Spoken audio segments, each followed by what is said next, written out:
नमस्कार दोस्तों और स्वागत है आपका 100% इंग्लिश के यूट्यूब चैनल पर। दोस्तों आज की इस वीडियो में हम डिटेल में कवर करेंगे एक स्किल बेस्ड कोर्स को जिसका की टाइटल है एकेडमिक रीडिंग एंड राइटिंग। हम लोग देखेंगे कि हमारी नॉर्मल राइटिंग से ये एकेडमिक राइटिंग कैसे अलग होती है और साथ ही देखेंगे कुछ इंपॉर्टेंट क्वेश्चंस भी जो कि हमको हमारे थ्योरी बेस्ड एग्जामिनेशन में देखने को मिल सकते हैं। वीडियो काफी डिटेल्ड और इंसाइटफुल होने वाला है। मिलता हूँ आपसे वीडियो के एंड में। दोस्तों ध्यान दीजिए, दिल्ली यूनिवर्सिटी का बीए ऑनर्स इंग्लिश करिकुलम में सेमेस्टर 7 का ये जो academic reading and writing course है ना, ये आपकी डिग्री का एक बहुत ही इम्पोर्टेंट मोड है। अब तक आप लोग गाइडेड इंटरप्रिटेशन करते थे, मतलब टीचर्स आपको टेक्स्ट समझाते थे, लेकिन अब आपको फाइनल ईयर प्रोजेक्ट्स और आगे की पोस्ट ग्रेजुएट स्टडीज के लिए खुद नॉलेज प्रोड्यूस करनी होगी। इसलिए आपकी लिटरेसी की डिमांड्स फंडामेंटली बदल रही है। आपको ये समझना होगा कि ये कोर्स सिर्फ अच्छी ग्रामर या सही स्पेलिंग के बारे में नहीं, ये एकेडमी के स्पेसिफिक कल्चर, उसके सोशियोलॉजिकल और इंटेलेक्चुअल कल्चर में आपकी एंट्री है। देखिए, एकेडमिक राइटिंग बातचीत से अलग एक जॉनरा होता है। इसके अपने रिजिड कोड्स, वैल्यूज और अजम्पशंस होते हैं। फिक्शन में हम एम्बिग्यूटी और ब्यूटी ढूंढते हैं, जर्नलिज्म में स्पीड मैटर करती है, लेकिन एकेडमिक राइटिंग में प्रिसीजन, एविडेंस, ऑब्जेक्टिविटी और सिस्टमैटिक नॉलेज एक्यूमुलेशन की वैल्यू होती है। बिना किसी देर के आप थ्योरी पार्ट को स्टार्ट करते हैं। इससे पहले कि आप इफेक्टिव तरीके से लिखें, आपको ये समझना होगा कि आप लिख क्यों रहे हैं। बीए ऑनर्स में राइटिंग वो प्राइमरी टूल है जिससे कि हम आपकी इंटेलिजेंस को मेजर कर सकते हैं। सिर्फ मटेरियल को जानना काफी नहीं है दोस्तों, आपको उस नॉलेज को ऐसे प्रेजेंट करना आना चाहिए जिसे एकेडमिक कम्युनिटी में वैलिड माना जा सके। आपको पता होना चाहिए कि एकेडमिक राइटिंग के अलग-अलग फंक्शंस होते हैं और हर एक के लिए टोन बदलनी पड़ती है। सबसे पहले इसमें रिपोर्ट रिसर्च, ये एम्पिरिकल फील्ड्स में होता है, पर इंग्लिश में हम ये तब करते हैं जब हम आर्काइवल रिसर्च करते हैं। यहाँ आपका गोल है डिस्क्रिप्टिव एक्यूरेसी देना, यानी साफ-साफ बताना कि आपने क्या किया और उससे आपको क्या मिला। आंसरिंग अ क्वेश्चन, एग्जाम में ये सबसे कॉमन है। आपको एक प्रॉम्प्ट मिलेगा जैसे मैकबेथ में जेंडर रोल को डिस्कस करें और आपको उसका सीधा लॉजिकल जवाब देना होगा। सिंथेसाइजिंग व्यूज, यहाँ आपको अलग अलग स्कॉलर्स जैसे ग्रीन बेल्ट, शो वॉल्टर को पढ़ना है और उनके आर्ग्यूमेंट्स को एक साथ बुनना है, यानी वीव करना है, ताकि आप एक करंट डिबेट का ओवरव्यू दे सके। डिस्कसिंग अ सब्जेक्ट, ये वो जगह है जहां आपकी अपनी आवाज यानी वॉइस और थीसिस उभर कर आती है। बस इसमें शर्त ये है कि वो एविडेंस से सपोर्टेड होनी चाहिए। प्रोसेस वर्सेस प्रोडक्ट व्यू को समझते हैं। नए राइटर्स अक्सर गलती करते हैं, वो राइटिंग को एक प्रोडक्ट मानते हैं कि बैठे, लिखा और सबमिट कर दिया। लेकिन एक्सपीरियंस राइटर्स और आपको भी इसे एक प्रोसेस मानना होगा। टाइपिंग तो बस एक छोटा सा हिस्सा है इस पूरे प्रोसेस का। इस साइकिल में शामिल है प्री राइटिंग यानी सोचना, पढ़ना और डिस्कस करना, ड्राफ्टिंग यानी आइडियाज को लिखना बिना परफेक्शन की चिंता किए, रिवाइजिंग स्ट्रक्चर चेंज करना, आर्ग्यूमेंट्स को क्लियर करना, ये सबसे इंपॉर्टेंट स्टेप है, इसको याद रखिए। एडिटिंग, ग्रामर और साइटेशंस को ठीक करना। चलिए अब देखते हैं कि हम रीडिंग के लिए क्रिटिकल अप्रोचेस को कैसे डेवलप कर सकते हैं। सीधी सी बात है भाई, बिना पढ़े आप लिख नहीं सकते, लेकिन एकेडमिक रीडिंग शौक के लिए नॉवल पढ़ने जैसा नहीं है, ये प्रेडेटरी है, यानी शिकार करने जैसा है। आपको अपने काम के लिए स्पेसिफिक इंफॉर्मेशन या आर्ग्यूमेंट्स का शिकार करना होगा। बेली ने रीडिंग के अलग स्पीड्स बताए हैं, इन्हें समझते हैं पहले। सबसे पहला है स्कैनिंग फेज, ये सबसे फास्ट है। जब आप किसी स्पेसिफिक नाम या डेट को ढूंढ रहे हैं, जैसे अगर आप सिंबलिज्म इन द वेस्टलैंड पर लिख रहे हैं, तो इंडेक्स में बस सिंबलिज्म वर्ड को ढूंढिए, फटाफट से पेज पलटिए और उसको ढूंढिए। स्किमिंग, ये गेस्ट यानी निचोड़ लेने के लिए होता है। एब्स्ट्रैक्ट पढ़िए, इंट्रोडक्शन और हर पैराग्राफ का पहला सेंटेंस पढ़िए। इससे डिसाइड कीजिए कि टेक्स्ट पूरा पढ़ना है या नहीं। स्किमिंग मतलब बेसिकली गेस्ट लेना। और तीसरा है इंटेंसिव रीडिंग। जब यूजफुल टेक्स्ट मिल गया, तब उसे धीरे और ध्यान से पढ़िए, नोट्स बनाते हुए। असली लर्निंग एकेडमिक राइटिंग के लिए इसी प्रोसेस में होती है। इंटरनेट के जमाने में आपको इंफॉर्मेशन फिल्टर करनी आनी चाहिए। एक सेमेस्टर 7 या फोर्थ ईयर स्टूडेंट होने के नाते आपको पॉपुलर और एकेडमिक सोर्सेज का फर्क पता होना चाहिए। फटाफट से एक टेबल देखते हैं। ऑडियंस में डिफरेंस देखिए। ऑडियंस एकेडमिक सोर्स के लिए स्कॉलर्स और रिसर्चर्स के लिए होती है और पॉपुलर सोर्स आम जनता के लिए। ऑथरशिप, एक्सपर्ट्स जिनके पास डिग्री हो, ये एकेडमिक सोर्सेज में इंक्लूड होते हैं और पॉपुलर में जर्नलिस्ट और एंथुसियास्ट। टोन ऑब्जेक्टिव और फॉर्मल होती है एकेडमिक में, और पॉपुलर में इमोशनल और डेफिनेटिव। एविडेंस, साइटेशंस और डेटा होता है हमारे एकेडमिक सोर्सेज में, और पॉपुलर सोर्सेज में किस्से, कहानियां होती है, मुहावरे होते हैं। रिव्यूज पीयर रिव्यूड होता है, एक्सपर्ट द्वारा चेक किया जाता है हमारे एकेडमिक राइटिंग को। पॉपुलर सोर्सेज अनरिव्यूड होते हैं, ये सिर्फ एडिटर द्वारा चेक किए जाते हैं फिर पब्लिश कर दिए जाते हैं, और इसको आप अलग अलग वेबसाइट्स पे जाकर देख सकते हो। बेसिकली आप ऐसे डिफरेंस समझो कि एकेडमिक राइटिंग सालों मेहनत कर कर एक पूरा आर्टिकल प्रिपेयर करना है, और पॉपुलर राइटिंग जर्नलिस्ट की तरह रात में कोई खबर आई और सुबह 4 बजे से पहले उस पर एक ब्लॉग पोस्ट बनाकर लिख देने जैसा है। जब भी आप कुछ पढ़ते हैं, एक क्रिटिकल डिस्टेंस बनाए रखें। ऑथर की बात को पत्थर की लकीर मत मान लीजिए। आपको कुछ सवाल पूछने होते हैं पढ़ते वक्त, इसको हम कहते हैं क्रिटिकल थिंकिंग। ऑथर का बायस क्या है? क्या ये मार्क्सिस्ट है जो सिर्फ क्लास स्ट्रगल देख रहा है? क्या एविडेंस काफी है? क्या ये एक नॉवल के बेस पर पूरे एरा की औरतों पर कमेंट करना ठीक रहेगा? कब लिखा गया था ये? 1950 का क्रिटिक आज के हिसाब से आउटडेटेड हो सकता है। ऐसे क्वेश्चंस करने से आप क्रिटिकल थिंकिंग को एक्टिवेट कर सकते हैं, और फिर आपकी रीडिंग सिर्फ टेक्स्ट तक सीमित नहीं रहेगी, आप उसमें आउट ऑफ द बॉक्स भी सोच पाएंगे। अब आते हैं हमारे द प्लानिंग फेज पर। बिना प्लान के लिखना वैसा ही है जैसे बिना नक्शे के घर बनाना। पहले कहते हैं कि एक स्ट्रक्चर्ड अप्रोच आपका टाइम भी बचाएगा और स्ट्रक्चर भी आपके एस्से का सही करेगा। एस्से के टाइटल को एनालाइज करना इसमें पहला स्टेप है। बहुत स्टूडेंट्स फेल इसलिए नहीं होते कि उन्हें आता नहीं है, बल्कि इसलिए होते हैं कि वो पूछे गए सवाल का जवाब नहीं दे पाते। इंस्ट्रक्शन वर्ड्स को ध्यान से देखना बहुत ज्यादा इंपॉर्टेंट है। सबसे पहली चीज है इसमें एनालाइज, टुकड़ों में तोड़ें और एग्जामिन करें। हर एक पार्ट को एग्जामिन करें डिटेल में कि कौन से ऑथर की बात की जा रही है, या फिर कौन से पार्ट की बात की जा रही है, कौन से एंगल की बात की जा रही है। उसको छोटे छोटे पार्ट्स में ब्रेक कर कर आपको एनालाइज करना है। एक्सेस एंड इवेल्युएट, जज करें कि आइडिया सही है या नहीं, और अपना एक बायस बनाएं। डिस्क्राइब करें, डिटेल में बताएं बिल्कुल उस आइडिया के बारे में। डिस्कस करें, आर्ग्यूमेंट्स का पक्ष और विपक्ष, फॉर एंड अगेंस्ट को एग्जामिन करें और एग्जाम्पल देकर समझाएं। प्रॉब्लम स्टेटमेंट को एनालाइज करने के बाद आता है आउटलाइनिंग। लिखने से पहले आउटलाइन बनाई होनी चाहिए। एक स्टैंडर्ड ऐसे एक आर ग्लास जैसा दिखता है। इंट्रोडक्शन ब्रॉड कंटेक्स्ट से शुरू होता है, फिर स्पेसिफिक टॉपिक, थीसिस स्टेटमेंट और एस्से के रोड मैप को बताता है। मेन बॉडी हर पैराग्राफ में टॉपिक, सेंटेंस, एविडेंस, एनालिसिस और ट्रांजिशंस को दिखाता है। कंक्लूजन थीसिस को वापस से बताता है, समरी बताता है और उसके ब्रॉडर इम्प्लीकेशंस को बताता है। बेली कहते हैं कि प्लानिंग करते वक्त वर्ड काउंट का हिसाब रखना भी बहुत जरूरी है। अगर 2000 वर्ड्स की लिमिट है तो इंट्रो कंक्लूजन के लिए 200-200 वर्ड्स रखें, और बाकी 1600 वर्ड के बॉडी के लिए रखें। ऐसा ना हो कि पहले पॉइंट में ही आप 1000 वर्ड्स लिख दें और बाकी के लिए आपके पास जगह ही ना बचे। अब आगे बात करते हैं एकेडमिक कन्वेंशंस एंड इंटीग्रिटी की, यानी विश्वसनीयता की। अब हमारी राइटिंग हमारी खुद की होनी चाहिए, इसे भी तो इंश्योर करना है। अब आगे हम बात करेंगे एथिक्स की, और सबसे बड़ी बात करेंगे प्लेजरिज्म की। प्लेजरिज्म का मतलब होता है किसी और के आइडिया या शब्दों को बिना क्रेडिट दिए यूज करना। एकेडमिक दुनिया में आइडियाज प्रॉपर्टी होते हैं, इन्हें चुराना चोरी माना जाता है।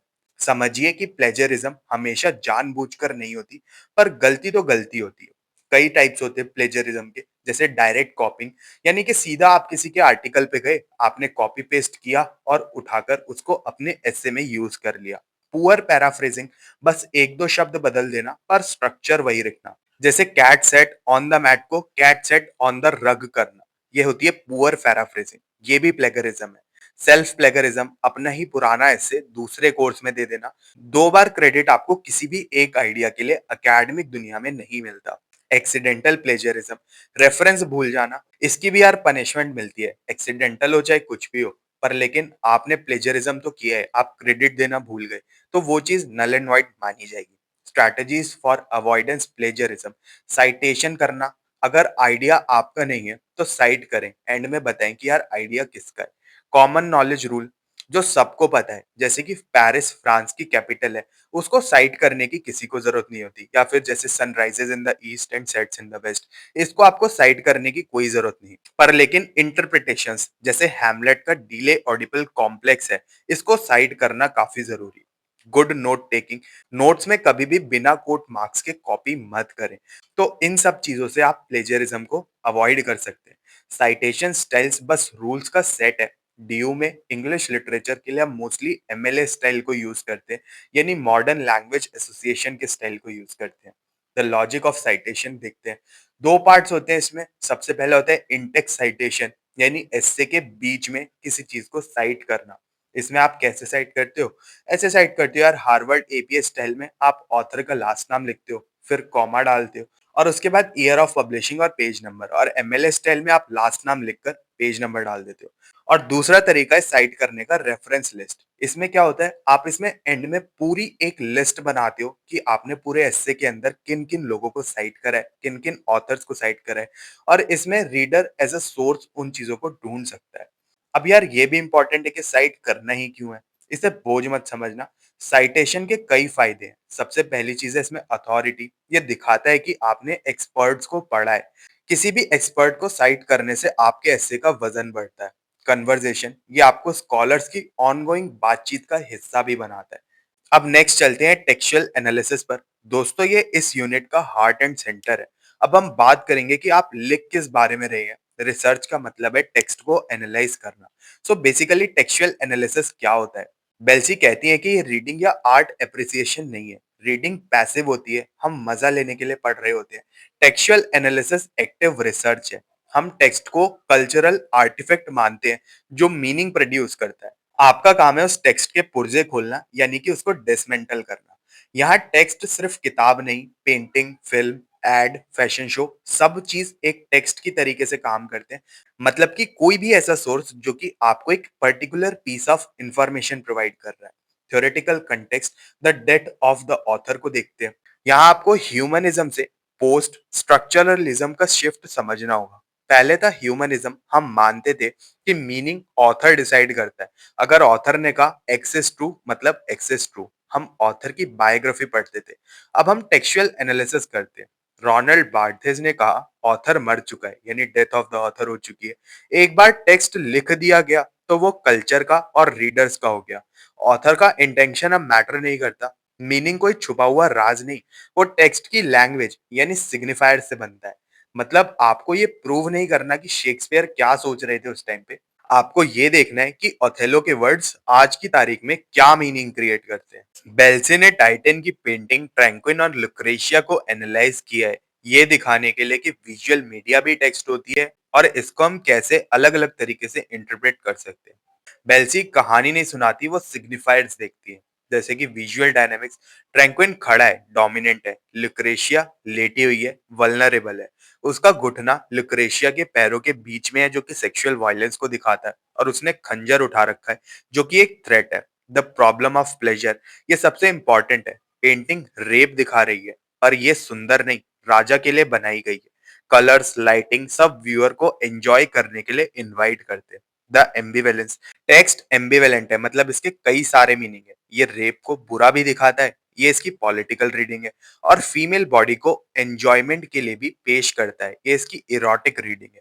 द ज्वेलरी डिटेल, लिक्रेशिया नेकेड है पर लेकिन उसने ज्वेलरी पहनी हुई है, क्यों?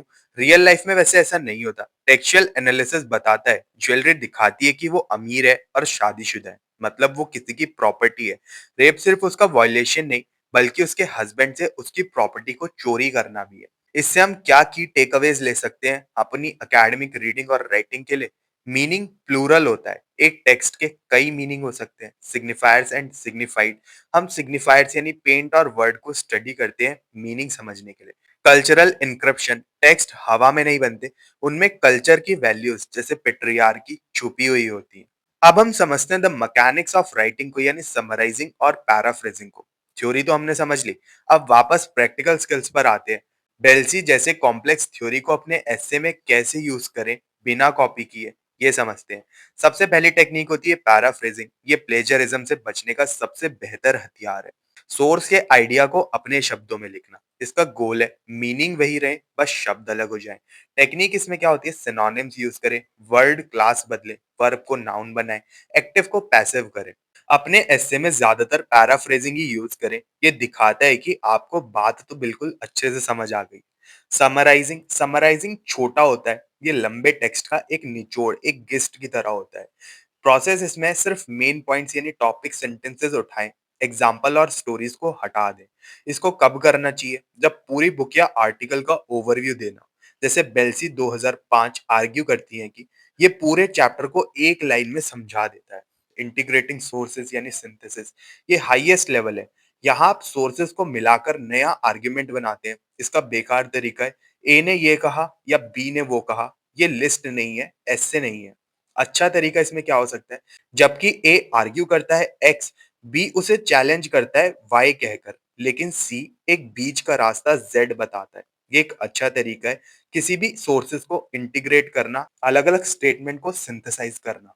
कनेक्टर्स का यूज करना सीखें, जैसे सिमिलरली, कन्वर्सली, फर्दर मोर। अब चलिए सीखते हैं कि अपने आर्ग्यूमेंट को एक स्ट्रक्चर कैसे प्रोवाइड करना है। अकेडमिक ऐसे एक आर्ग्यूमेंट होता है। अगर ऐसे दीवार है, तो पैराग्राफ उसकी ईंटें हैं, यानी कि उसकी ब्रिक्स है। इसमें टॉपिक सेंटेंस होता है। हर पैराग्राफ का पहला सेंटेंस उसका मेन आइडिया बताना चाहिए। ये रीडर के लिए साइन पोस्ट की तरह होता है। डेवलपमेंट, बाकी का हिस्सा उस आइडिया को प्रूव करना चाहिए। उसमें एविडेंस और एनालिसिस को आपको इंक्लूड करना रहता है। ट्रांजिशन, आखिरी सेंटेंस अगले पैराग्राफ से लिंक करना चाहिए। इससे ऐसा नहीं लगता कि यार एक पैराग्राफ करके आप दूसरी दुनिया में पहुंच गए। जब आप ट्रांजिशंस का यूज करते हैं, ट्रांजिशन बेसिकली आपने स्लाइड शो में भी देखा होगा, दो स्लाइड्स को आपस में मिक्स करना जिससे कि एकदम कंप्लीट शिफ्ट ना महसूस हो। ठीक है, तो उसे हम ट्रांजिशन कहते हैं। वैसे ही हमको दो पैराग्राफ्स के बीच में कनेक्टिंग सेंटेंस को यूज कर कर ट्रांजिशन को दिखाना चाहिए। इंट्रोडक्शन एंड कंक्लूजन में हमको क्या इंक्लूड करना है? इंट्रोडक्शन में आपको हुक डालना चाहिए, कंटेक्स्ट दीजिए और सबसे जरूरी अपनी थीसिस यानी आर्गुमेंट और रोड मैप जरूर बताना। कंक्लूजन में इंट्रो को बस रिपीट नहीं करना है अपने को, थीसिस को नए शब्दों में कहिए, पॉइंट्स को सिंथेसाइज कीजिए और सो व्हाट का जवाब दीजिए कि ये एनालिसिस क्यों जरूरी था और ये कैसे कंट्रीब्यूट करता है आपके सब्जेक्ट के लिए। लास्ट पार्ट होता है स्ट्रक्चरिंग का क्रिटिकल थिंकिंग। ये रिसर्च का इंजन होता है। एजम्पशंस को क्वेश्चन करना, लॉजिक एनालाइज करना, बायस को पहचानना, आर्ग्यूमेंट्स को इवेल्युएट करना। आपको कहना आना चाहिए कि स्मिथ का आर्ग्यूमेंट कमजोर है क्योंकि उसका डेटा पुराना है। तो इन सब चीजों को हम क्रिटिकल थिंकिंग कहते हैं। ये over the period of time develop होती है। ऐसा कोई मंत्र नहीं है कि मैंने आपको यहाँ पर बताया और आपने उस चीज को डेवलप कर लिया। आपको इन आइडियाज को डेवलप करना रहेगा। फॉर से जब आप किसी टेक्स्ट को पढ़ेंगे, तो आपको उसके अंदर हर एक वर्ड को एनालाइज करना होगा, उसके बारे में क्रिटिकली सोचना होगा। जो ऊपर मैंने 3 क्वेश्चंस बताए थे, ऑथर का बायस क्या है, उस टाइम वो कैसे वो सपोर्ट कर रहा है, इन सब चीज़ों को खुद से उन वर्ड्स को पढ़ते हुए पूछना होगा। इसी से आप क्रिटिकल थिंकिंग अपनी डेवलप कर पाते हैं। अब चलते हैं अप्लाइड रिसर्च मैकेनिक्स की तरफ। अब फिनिशिंग टचेस की बात करते हैं। नोट मेकिंग और डेटा मैनेजमेंट इसमें पहला टॉपिक है। मेथड क्या है इसका? पहले कहते हैं सेक्शन पढ़ें, बुक बंद करें और मेमोरी से लिखें। इससे दिमाग चलता है, क्रिटिकल थिंकिंग होती है और प्लेजरिज्म से भी आप बचते हैं। ऑर्गेनाइजेशन का रिसर्च में काफी ज्यादा इंपॉर्टेंट है। फॉर से आपने कोई भी एक टॉपिक पढ़ा, आपने कोई भी एस्से पढ़ा और उससे आप फर्दर कुछ इंक्लूड कर सकते हैं अपने फाइनल पेपर में। तो आप उसके साइटेशन को संभाल कर रखें। आप अलग अलग सॉफ्टवेयर आज की डेट में यूज कर सकते हैं, जैसे जोटीरो, इन सब का आप यूज कर सकते हैं अपने रेफरेंसेस को संभालने के लिए। प्रूफ रीडिंग और एडिटिंग, राइटिंग ही रीराइटिंग है। फर्स्ट ड्राफ्ट कभी भी फाइनल नहीं होता। प्रूफ रीडिंग का मतलब होता है स्पेलिंग, कॉमास चेक करना। एडिटिंग का मतलब होता है फ्लो और टोन को चेक करना। और कंफ्यूजिंग पेयर्स यानी एक्सेप्ट और एक्सेप्ट पर ध्यान देना। इन सब चीजों का काफी ज्यादा इम्पैक्ट होता है, क्योंकि यार आपकी जो रिसर्च होती है, फाइनल पेपर होता है, उसको काफी सारे स्कॉलर्स पढ़ते हैं। और इस पूरी मेथोडोलॉजी को फॉलो करने का पर्पस ही ये है, उसको प्रेजेंटेबल बनाना और इजी टू अंडरस्टैंड बनाना। रिसर्च प्रपोजल्स, डिसर्शन के लिए प्रपोजल लिखना पड़ता है। उसका स्ट्रक्चर फिक्स होता है, टाइटल, एब्स्ट्रैक्ट, लिटरेचर रिव्यू यानी क्या काम हो चुका है, मेथोडोलॉजी कैसे आप उसको करेंगे, क्वांटिटेटिव या क्वालिटेटिव, और चैप्टर आउटलाइन।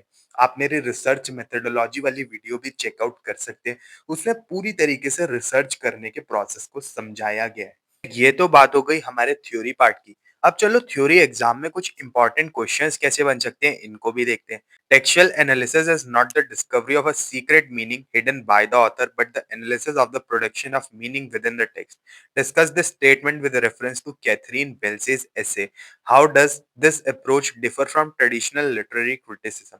तो आपसे एसेंशियल रीडिंग के ऊपर क्वेश्चन पूछा जा सकता है। इसमें आपको डेथ ऑफ द ऑथर को डिस्कस करना है, सिग्निफायर और सिग्निफाइड के बारे में बताना है, and then move to biography from intertextuality. इसमें आप एग्जाम्पल भी इंक्लूड कर सकते हैं लिक्रेशिया की पेंटिंग वाला। Critically analyse Titian's Tarquin and Lucretia using the tools of textual analysis provided by Belsey. How does the painting negotiate the tension between the depiction of sexual violence and the demands of aesthetic pleasure. इसमें आप पूरी तरीके से उस incident को describe करेंगे जो कि आपने अपने एसेंशियल रीडिंग के अंदर पढ़ा है और अभी मैंने आपको वीडियो में भी बताया था। Explain the significance of extra-textual knowledge in textual analysis. Why does Wilchi insist on researching historical context, example Roman laws on the rape to understand a visual text? तो इन सारे historical context का क्या importance होता है किसी भी textual analysis को execute करने के लिए, ये आपसे पूछा जा सकता है। टेक्निकल टर्म्स भी आपसे पूछी जा सकती है जैसे define plagiarism, elaborate on the various forms of plagiarism, intentional and accidental, and discuss how the skills of summarizing and paraphrasing serve as the primary tools of academic integrity. तो इसमें आपको सबसे पहले प्लेजरिज्म की डेफिनेशन बतानी है, उसके बाद आपको इलैबोरेट करना है कि कैसे मतलब इंटेंशनल हो सकता है प्लेजरिज्म, पुअर पैराफ्रेजिंग की वजह से प्लेजरिज्म हो सकता है, एक्सीडेंटल प्लेजरिज्म भी हो सकता है, और फिर इसको अवॉइड करने की कुछ टेक्निक्स, दो मेन टेक्निक्स मैंने आपको बताई थी, समराइजिंग और पैराफ्रेजिंग की। तो इन दोनों को भी आपको डिस्क्राइब करना रहेगा। अगला क्वेश्चन क्या बन सकता है, प्रैक्टिकल बेस्ड क्वेश्चन बन सकता है। You have been tasked with the writing of 3000-word research paper. Outline the stages of writing process you would follow from the initial analysis of the title to final proofreading. Why is planning stage critical? तो इसमें आपको एक practical condition दी है कि आपके पास 3000 word का आपको research paper लिखना है, तो उसमें आपकी क्या टेक्निक होनी चाहिए? सेम टेक्निक होनी चाहिए जो आपके साथ मैंने अभी ऊपर डिस्कस करी थी। क्या टेक्निक थी वो? उसमें सबसे पहले आप स्टेटमेंट को एनालाइज करते हैं, फिर एक बेसिक ड्राफ्ट बनाते हैं, फर्स्ट ड्राफ्ट बनाते हैं, फिर उसको धीरे-धीरे प्रूफ रीड करते हैं, उसको धीरे-धीरे सुधारते हैं, उसके कई सारे ड्राफ्ट्स बनाते हैं, एक फाइनल ड्राफ्ट बनाते हैं, फिर लास्ट में उसको प्रूफ रीड करते हैं। प्लानिंग स्टेज क्रिटिकल क्यों है? प्लान करना इसलिए इम्पोर्टेंट है ताकि आप चीज़ों को स्ट्रक्चर में कर सकें। Distinguish between a bibliography and a reference list. Explain the importance of consistent citation using Harvard और MLS style in establishing academic authority. इसमें आपको रेफरेंस लिस्ट और वर्क साइटेड की इंपॉर्टेंस वो बताना होगा और साथ में कुछ एग्जाम्पल भी दे देना। और क्या क्वेश्चन बन सकता है, right a short note on the structure of an academic paragraph. Explain the functions of topic sentence and concluding sentence with example. इसमें आप समझा सकते हो आर क्लास वाले एग्जाम्पल को देकर कि कैसे मतलब स्टार्टिंग आपका ब्रॉड होता है, फिर आप बीच में डिस्कस करते हो सारी चीजें, सपोर्ट करते एग्जाम्पल्स और एनालिसिस के साथ, और लास्ट में आप फिर से समराइज करते हो थ्योरेटिकल स्टेटमेंट को।